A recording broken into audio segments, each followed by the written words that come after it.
ایاک نعبد و ایاک نستعین۔ میرے پاکستانیوں، آج میں ایک خاص موضوع پہ بات کرنا چاہتا ہوں، اور وہ جو کہ یہ جو آڈیو ٹیپس سامنے آ رہی ہیں، یہ پاکستان کے شہریوں کے، پولیٹیشنز کے، ان کے پہلے فونز کو ٹیپ کیا جاتا ہے، اور وہ کون کرتی ہیں؟ وہ صرف 3 قسم کی ایجنسیز کر سکتی ہیں جن کے پاس یہ طریقہ ہے فون ٹیپ کرنے کا۔ وہ فون ٹیپ کرتی ہیں، اور پھر جب بھی ان کو بلیک میل کرنا ہو کسی کو، اپنا مقصد یہ نہیں کہ پاکستانیوں کی بہتری کے لیے، لیکن وہ استعمال اس کو کرتے ہیں جب بھی ان کا کوئی سیاسی مقصد پورا کرنے کو، تو وہ یہ پھر آڈیو ٹیپ سامنے آ جاتی ہے۔ اور میں یہ چاہوں گا سب سے پہلے کہ ڈاکٹر یاسمین، ان کی ایک آڈیو ٹیپ کل نکلی ہے، یہ بات کر رہے تھے جو پرانے سی سی پی او ڈوگر صاحب تھے، ان کے ساتھ یہ بات کر رہی تھیں، تو ان کی آڈیو ٹیپ ایک دم ریلیز ہو گئی۔ تو میں یہ پہلے چاہتا ہوں کہ یہ بتائیں کہ اس کے پیچھے کیوں یہ ریلیز کی گئی، اس کے پیچھے کیا تھا، اور یہ کیوں بات کر رہی تھی، جو ہر شہری کا حق ہے، کسی بھی پولیس والے سے بات کر سکتے ہیں شہری، لیکن پہلے یہ بتائیں گے کیا ہے، اور اس کے بعد پھر میں آگے بات کروں گا مزید کہ یہ جو تباہی مچ رہی ہے ہمارے معاشرے کی، اور یہ جو اس طرح کا تو کبھی معاشرہ گرا ہی نہیں تھا کہ یہ ڈیپ فیک ویڈیوز بن رہی ہیں لوگوں کے اوپر، ان کے فون ٹیپ کے علاوہ اور بھی ویڈیوز بنا رہے ہیں بلیک میل کرنے کے لیے۔ بتایا جاتا ہے ہمارے سینئر ہمارے پارٹی کے لیڈرز، ان کو بتایا جاتا ہے کہ جی تمہاری ہم نے کوئی ویڈیو بنائی ہوئی ہے۔ تو میں اس لیے یہ آج لے کے آ رہا ہوں کیونکہ اس کے اوپر ایک بڑا کلیئر ایک پاکستان کا قانون ہے جس کو کہتے ہیں فیئر ٹرائل ایکٹ۔ یہ پاکستان کا قانون ہے، میں صرف یہ اس لیے بتا رہا ہوں، اس سے پہلے ڈاکٹر صاحبہ اس کے اوپر پوری بات کریں۔ یہ قانون یہ کہتا ہے کہ کوئی کسی کا فون ٹیپ نہیں کر سکتا، کوئی ایجنسی، ISI، IB، پولیس، یہ کسی کا فون ٹیپ نہیں کر سکتے جب تک یہ انٹیریئر منسٹر کو کہیں اور انٹیریئر منسٹر عدالت پہ جائے، اور پھر عدالت کا جج ان کو اجازت دے کہ ہاں یہ ملک کی ضرورت ہے، یہ اس سے دہشت گردی بچ سکتی ہے، یا ملک کے کوئی نیشنل انٹرسٹ پروٹیکٹ ہو سکتا ہے، وہ پھر اجازت دیتا ہے، اور اس اجازت کے بعد پھر فون ٹیپ کر سکتے ہیں۔ اس کے علاوہ کوئی فون کسی کا ٹیپ نہیں کر سکتا۔ تو پھر میں آپ کو یہ بتا دوں کہ بے نظیر بھٹو کی حکومت 1996 میں جب ہٹائی گئی، تو ایک وجہ دی گئی تھی سپریم کورٹ میں کہ بے نظیر کے گورنمنٹ کے دوران فون ٹیپس کیے جاتے تھے بڑی بڑی پرسنالٹیز کے اور سیاسی مخالفین کے اور ججز کے۔ یہ ایک وجہ دی گئی تھی 96 میں۔ میں اس سے پہلے آپ کو بتا دوں کہ امریکہ کا بڑا طاقتور پریزیڈنٹ تھا صدر نکسن کی واٹر گیٹ سکینڈل ہوئی کیا تھی کہ وہ مخالفین کے فون ٹیپ کر رہا تھا، اس کی وجہ سے اس پریزیڈنٹ کو ریزائن کرنا پڑا۔ تو آج یہ جو کھلے عام ہو رہا ہے، پہلے تو میں چاہوں گا کہ ڈاکٹر یاسمین آپ سے بات کریں، اس کے بعد پھر میں بات کروں گا۔ بسم اللہ الرحمن الرحیم۔ کل دوپہر میں جب یہ آڈیو لیک ہوئی، تو میں نے جب وہ آڈیو سنی تو مجھے امیڈیٹلی احساس ہوا کہ یہ کس مقصد کے لیے یہ لیک ہوئی ہے۔ وجہ یہ تھی کہ میں پچھلے 4 ماہ سے خان صاحب کی جو JIT بنی تھی، خان صاحب پہ جو قاتلانہ حملہ ہوا تھا، اس JIT کو فالو اپ میں کر رہی تھی، اور خاص طور پہ جو اینٹی ٹیررسٹ کورٹ ہے گجرانوالہ کا، اس میں فالو اپ کر رہی تھی۔ اور یہ میں نے جب دیکھا کہ یہ کیوں کیا گیا ہے، وہ اس لیے کیا گیا کہ ہمارے JIT کا جب بنا تو اس کا کنوینر جو تھے یہ ڈوگر صاحب تھے، جو CCPO تھے اس وقت، اور انہوں نے ڈوگر صاحب نے یہ بات انکشاف کر دی تھی حکومت کے سامنے کہ اس میں 3 لوگ ملوث ہیں، یعنی جو اسیسنیشن اٹیمپٹ ہے خان صاحب کے اوپر، وہ باقاعدہ ایک آرکسٹریٹڈ اٹیمپٹ تھی۔ اور انہوں نے کہا کہ امپورٹنٹ چیز ہے کہ انہوں نے بتایا کہ ایک بندہ نہیں، اس میں 3 لوگ کم سے کم ملوث تھے، اور ان کا ایویڈنس انہوں نے کورٹ کو دے دیا تھا۔ اور اس کے بعد جو پتہ چلا وہ یہ ہے کہ افسروں کو بلیک میل کیا گیا، یہ کورٹ میں جب ایویڈنس کیا اور بلیک میل ہو کے کچھ افسروں نے ریزائن کر دیا, لیکن سی سی پی او جو ہیں ڈوگر صاحب, ہی اسٹک ٹو ہز گنز, وہ اسی طرح انہوں نے مینٹین کیا کہ یہ انکشاف ہوئے ہیں. یہ تو ساری باتیں میرے سامنے تب آئیں کہ جب ہم اے ٹی سی میں گئے, یہ جو گجرانوالہ کا کورٹ ہے, تو ایویڈنس جو خان صاحب کا یہ انویسٹیگیشن کا ایویڈنس ہے وہ آنے دیتے ہی نہیں تھے, اور اس کا حوالہ یعنی جب سی سی او پی کو ہٹایا تو ڈی جی اینٹی کرپشن کو دے دیا گیا. جو چیف انویسٹیگیٹنگ آفیسر تھا جس کا نام انور شاہ صاحب تھے, ان کو انہوں نے پہلے کیا کیا کہ اس کو او ایس ٹی کر دیا, اور اس کے بعد جو ڈی جی تھا اس نے سارا ریکارڈ جو ہے اس کو سیل کر دیا اور تالا لگا دیا. ہم نے جب بار بار کہا کورٹ کو کہ جی یہ ہمیں ایویڈنس چاہیے, جو سارا ایویڈنس منگوائیں, تو پہلی دفعہ جو سیکنڈ ہیئرنگ تھی اس میں انہوں نے آ کے کہا کہ جی ڈی جی بدل دیا گیا ہے اور یہ چٹھا صاحب کو لگا دیا گیا نیا ڈی جی اینٹی کرپشن, جو کہ ثناء اللہ کا رائٹ ہینڈ مین ہے, اور اب وہ ریکارڈ دے گا. اس کے اوپر جج صاحب نے غصہ کھایا اور انہوں نے کہا کہ میں اب اپنے پروسیکیوٹنگ آفیسرز بھیجوں گا. انہوں نے اپنے پروسیکیوٹنگ آفیسرز بھیجے, اور پروسیکیوٹنگ آفیسرز نے جب وہ کمرہ کھلا اور تالا کھلا تو دیکھا گیا کہ ایویڈنس سارا غائب ہو چکا ہے, اور چند صفحے 11 صفحے رہ گئے تھے اس سارے ایویڈنس کے, باقی سارا کچھ چوری ہو گیا. اور یہ بات کا انکشاف خود ہی ڈی جی نے بھی کیا اور اعلان بھی کر دیا کہ اب میں اس کے اوپر انکوائری کروں گا, یعنی خود ہی چور اور خود ہی منصف بننے کی ارادے سے. میرے لیے یہ ایک اتنا بڑا ہمارے لیے سانحہ تھا کہ سارا ایویڈنس جو ہے اس کو انہوں نے خرد برد کر دیا, کہ جب ہائی کورٹ کا آرڈر پتہ چلا کہ جی ہائی کورٹ نے سی سی پی او کو دوبارہ لگایا ہے, تو میں نے مناسب سمجھا کہ میں سی سی پی او سے پوچھوں کہ کب آپ کی اپوائنٹمنٹ ہو گئی ہے, کیونکہ ہماری جو جے آئی ٹی ہے وچ از دا ریل جے آئی ٹی, جو اس وقت حکومت تھی اور حکومت نے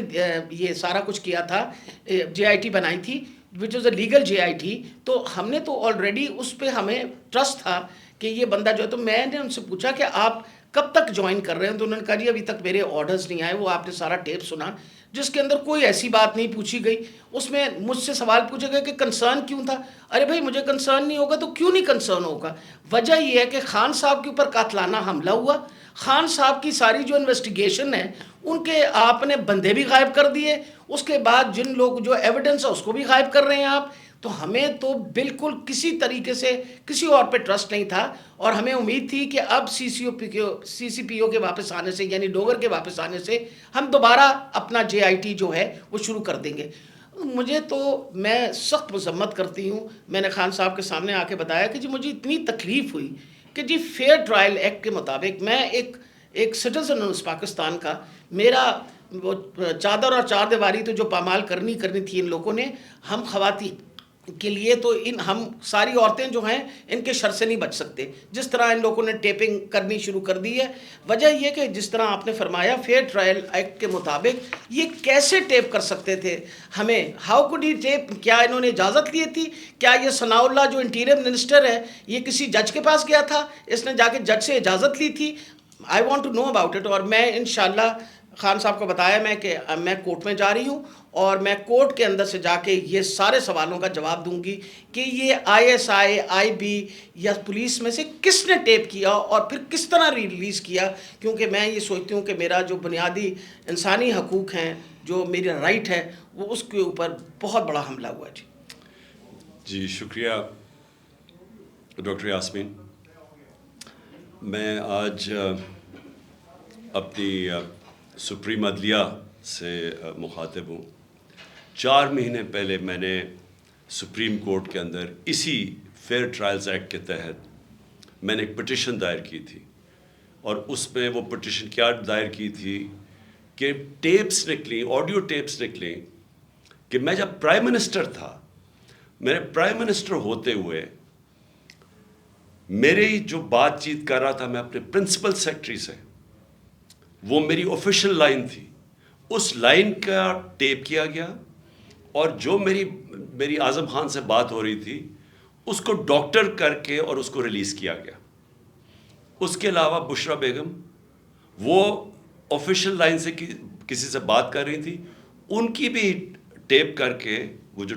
جو ان کی بات چیت تھی, جو کانورسیشن تھا, اس کو بھی ڈاکٹر کر کے چینج کر کے اور 2 دفعہ وہ ریلیز کی گئی. تو میں اس لیے یہ اپروچ کیا سپریم کورٹ کو کہ میرا تو چلے, ایک تو یہ ہے کہ جو ڈاکٹر صاحبہ نے کہا کہ یہ ہمارے فنڈامنٹل رائٹ کی وائلیشن ہے. ہر انسان کا بنیادی حق ہے آرٹیکل 14 کانسٹیٹیوشن میں ہماری پریویسی اور ہماری ڈگنیٹی پروٹیکٹ کرنے کے لیے. آئین ہماری ڈگنیٹی اور پریویسی پروٹیکٹ کرتا ہے. تو ایک تو یہ میں اپنی بیوی بشرا بیگم کی طرف سے کہ ان کا رائٹ وائلیٹ ہوا, میرا رائٹ وائلیٹ ہوا. لیکن اس سے بھی زیادہ اگر پرائم منسٹر آفیشیل بات کر رہا ہے اپنی لائن سے, اپنے پرنسپل سیکرٹری سے, اگر وہ ٹیپ ہو رہا ہے اور اس کو پھر ریلیز کر رہے ہیں, تو یہ آفیشیل سیکرٹس ایکٹ کے خلاف ہے. کوئی بھی ملک کی امپورٹنٹ چیز ہو جو اپنی سیکیور لائن سے بات کروں اور وہ نکل جائے اس طرح, تو یہ تو بڑا خطرناک ہے ملک کے لیے. کوئی بھی پرائم منسٹر کی بات چیت نکل جائے, اور اس کے بعد شہباز شریف کی اور وہ مریم کی بھی کوئی آڈیو ٹیپ لیکس نکلی, اور اس کے اندر بھی اس میں تو خیر اور باتیں ہو رہی تھیں. تو میں اس لیے کہنا چاہتا ہوں کہ ہماری عدلیہ کو اس کے اوپر ایکشن لینا چاہیے, کیونکہ یہ تو ایک اب پوری معاشرے میں ایک بیماری پھیل گئی ہے. جب کوئی کسی کو بلیک میل کرنا ہوتا ہے اس کی ٹیپ نکلاتی ہے. سپریم کورٹ کے جج کے اوپر ان کی پرویز لائی کی وہ کوئی ٹیپ نکلائی, اور وہ صرف بلیک میل کرنے کے لیے, کیونکہ اس وقت پاکستان کی تاریخ کا ایک بہت اہم ایشو ہے 90 ڈیز کے اندر الیکشن کروانا.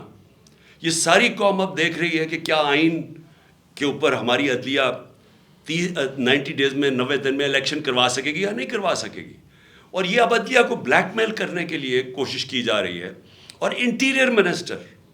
ملک کا انٹیریئر منسٹر خود بیٹھ کے ایک فون ٹیپ کی بات کرتا ہے, جب ڈائریکٹ اس کی ذمہ داری تھی کہ یہ ہوا کیسے فون ٹیپ. کیا اس نے پرمیشن لی تھی کسی عدلیہ سے, کسی ہائی کورٹ کے جج سے اجازت لے کے یہ فون ٹیپ کیا تھا؟ اور اس سے بھی آگے چلے جائیں کہ ہمارے ملک کے اندر اب جو میں شروع بات کی تھی, ڈیپ فیک ویڈیوز بنی ہوئی ہیں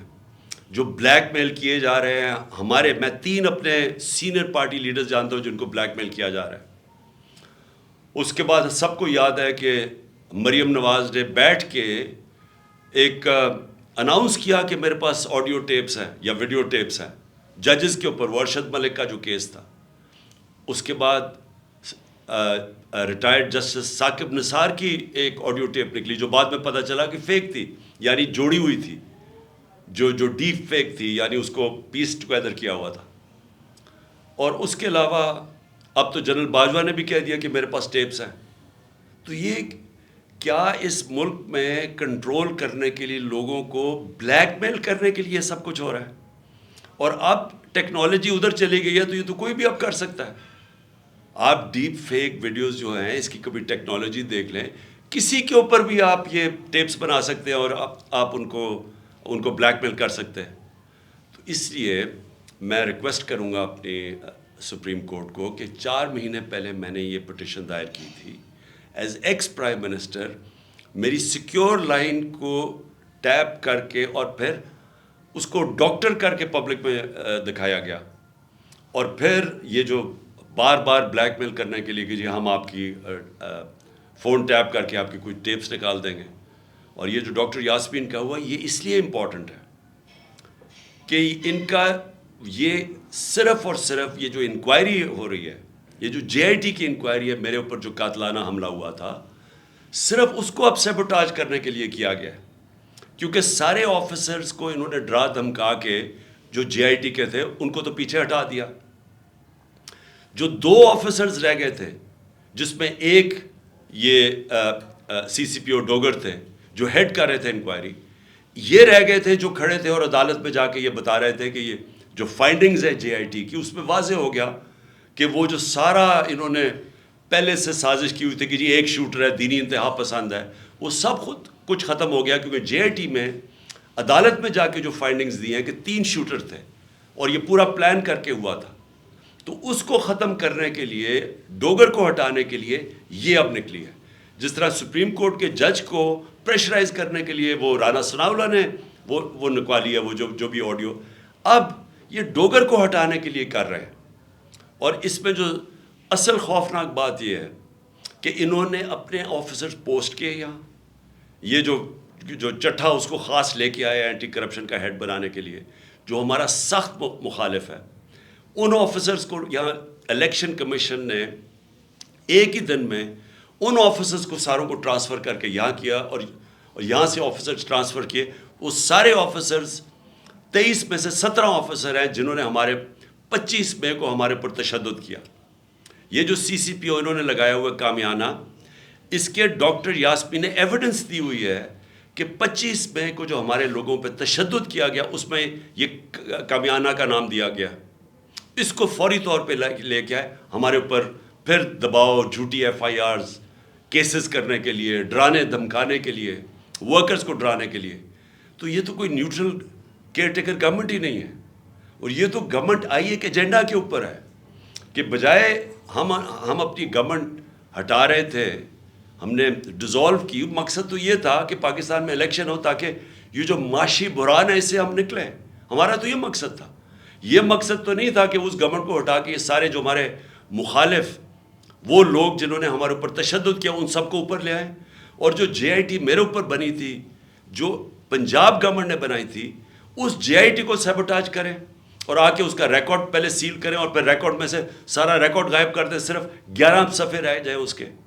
اور اوپر وہ آدمی کو بٹھا دیں جس نے آتے ساتھ ہی اس کی مشن یہ تھی کہ جے آئی ٹی کو سیبوٹاج کیا جائے، تاکہ کسی کو نہ پتہ چلے کون اس کے پیچھے تھا جنہوں نے مجھے قتل کرنے کی کوشش کی. اور یہ ساری آڈیو لیک اس لیے ہوئی ہے، جس طرح کہ سپریم کورٹ کو بھی بلیک میل کرنے کے لیے آڈیو پہلے ہوئی ہے. تو میں آخر میں پھر سے ریکویسٹ کرتا ہوں کہ ہم اپنے سپریم کورٹ کو درخواست کرتے ہیں کہ 4 مہینے پہلے میں نے پٹیشن کی تھی، پھر میں نے پچھلے ہفتے اس کو پھر سے کہا کہ اس کو سنا جائے. میں اس لیے کہہ رہا ہوں کہ میں ہمارے معاشرے کو بچائیں ان بلیک میلر سے، ان لوگوں کو سامنے لے کے آئیں. کون ذمہ دار ہے کہ اس معاشرے کے اندر بجائے یہ کہ یہ اس ملک کے صاف اور شفاف الیکشن کروا کے اس ملک کو آگے لے کے جائے، جمہوریت کی طرف لے کے جائے، یہ معاشی بحران سے نکالیں. جو لوگ تباہ ہو رہے ہیں اس وقت مہنگائی سے، جو لوگوں کا آج جتنا برا حالات ہیں پاکستانی قوم کے کبھی تھے نہیں، جو انہوں نے جس طرح 11 مہینے کے اندر ایک لوگوں کا معاشی قتل کیا. تو بجائے ادھر لے جانے کے جس لیے ہم نے اپنی گورنمنٹس ڈیزالو کی تھی کہ یہاں الیکشنز کروا کے اس ملک کو اس بحران سے نکالیں، یہ الٹا اس کو استعمال کر رہے ہیں ہمیں کرش کرنے کے لیے. اور یہ جو میں جے آئی ٹی کا پھر آخر میں یہ کہتا ہوں، یہ جو انہوں نے سیبوٹاج کرنے کی کوشش کی ہے، اس کا مقصد یہ کہ طاقتور، جو میں کہتا تھا وہ 3 لوگ ملوث تھے، میرا کوئی بھی تھوڑا سا بھی شک ہو اور کسی کا بھی شک ہو، وہ سب ختم ہو جانا چاہیے کہ وہ لوگ یہ جو سیبوٹاج کرنے کی کوشش کر رہے ہیں وہی ملوث تھے میرے قتل کرنے میں. تو میں اپنی عدلیہ سے آج امید رکھتا ہوں. میں نے پھر سے پچھلے ہفتے پھر سے کہا کہ میری پٹیشن سنی جائے. ڈاکٹر یاسمین وہ کل اس کا کیس کریں گی، عدالت میں بھی جائیں گی، جو ان سے کیا گیا، جو فیئر ٹرائلز ایکٹ کے اندر اس کی جو وائلیشن ہوئی ہے. شکریہ.